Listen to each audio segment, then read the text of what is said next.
How are we doing, everyone? I hope all is well. So I'm back today with another garden workout. So without further ado, let me set this up. Starting off with a little squat drill. Now, when I was doing these, there was no particular rhyme or reason to it. I just throw these in at the start, especially if I've been sitting down or not particularly active for the day. And with the lockdown as it is, this is very much the case. So I normally hit a few squats, see where I'm at. Then we go into this kind of gorilla squat routine.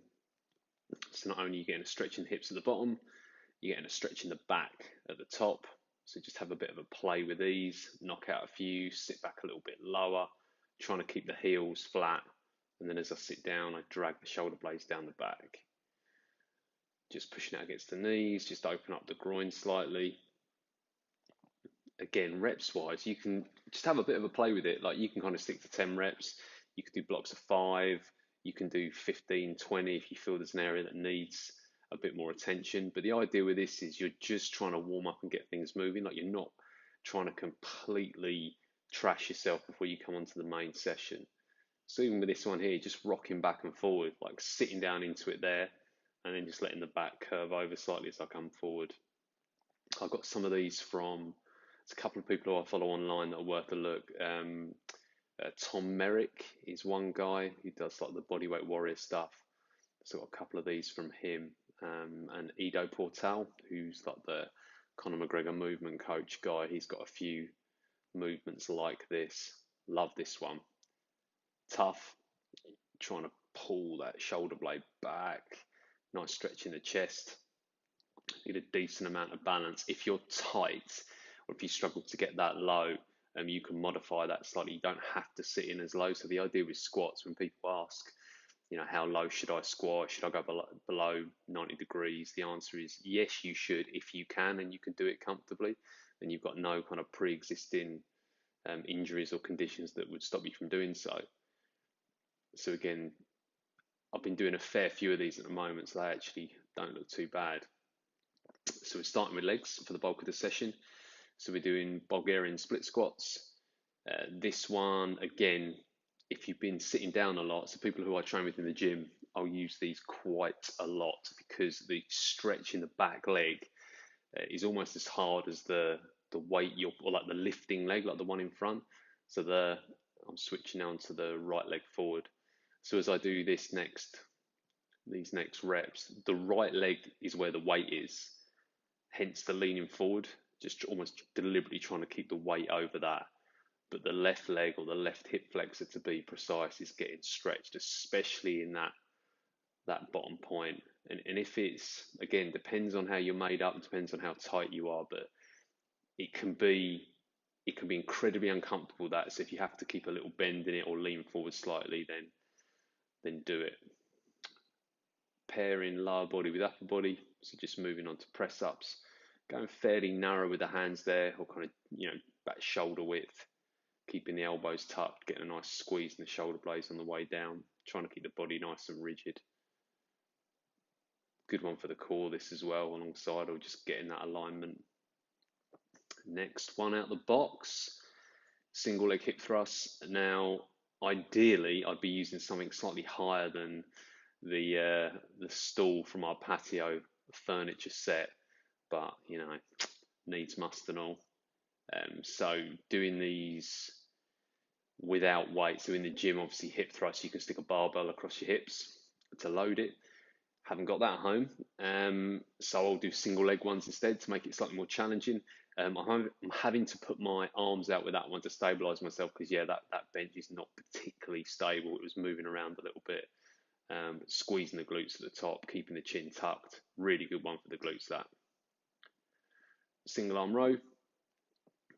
So out of all not that I've got tons of kit at home, but I would say this band with various attachments of different resistances was a pretty good investment, like 15, 20 quid on Amazon.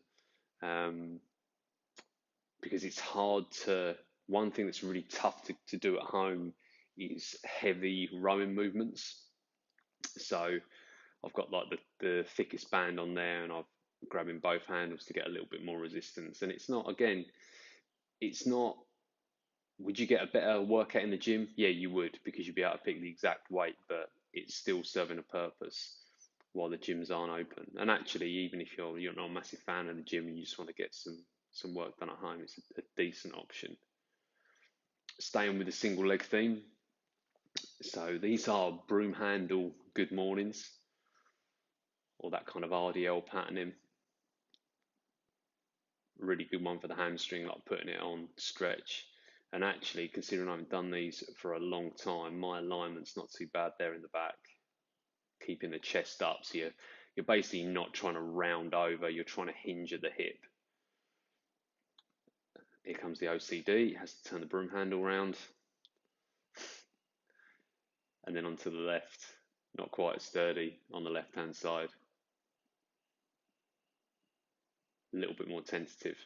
And that's typical. You know, most people have got a lead leg or a side they'll feel more comfortable on. So if you have, like for me, if my left side's a little bit weaker or slightly harder to balance, just go a little bit slower. Maybe you won't go quite as low. But single leg exercises, the more you do them and the more comfortable you get, and especially balance, when you feel balance starting to improve, then you can start to load it. Obviously, no loading with the broom handle. It's kind of like a wood chop slash Russian twist exercise. You can do these in a couple of different ways. I quite like keeping the hips fixed or only allowing a slight bit of movement. So most of the movement's coming from my torso. So I'll keep my eyes fixed on the handle. So my head will follow. Head will always be looking along the line of my hands. Resistance wise, that's the hardest band I've got, but this is a little bit easy, this one, but it keeps that rotation movement in the repertoire, and it complements what I'm doing in the rest of the session as well. Like I haven't got a movement like that in there. Next one up. So you may have seen my previous video where I was doing pull-ups as a lat exercise. This time around, I'm going for the slightly easier, slightly higher rep option, which is like a banded lat pull. So keeping the chest pulled up, and as I pull them in there, I'm trying to drag my shoulder blades down the back. Really nice one, actually. You can really feel the movement in the back and in the shoulder blades and in the lats. Actually quite useful. That is one thing that the bands do give you, that kind of mind muscle connection. And then I think this is the last exercise of the lot, overhead triceps.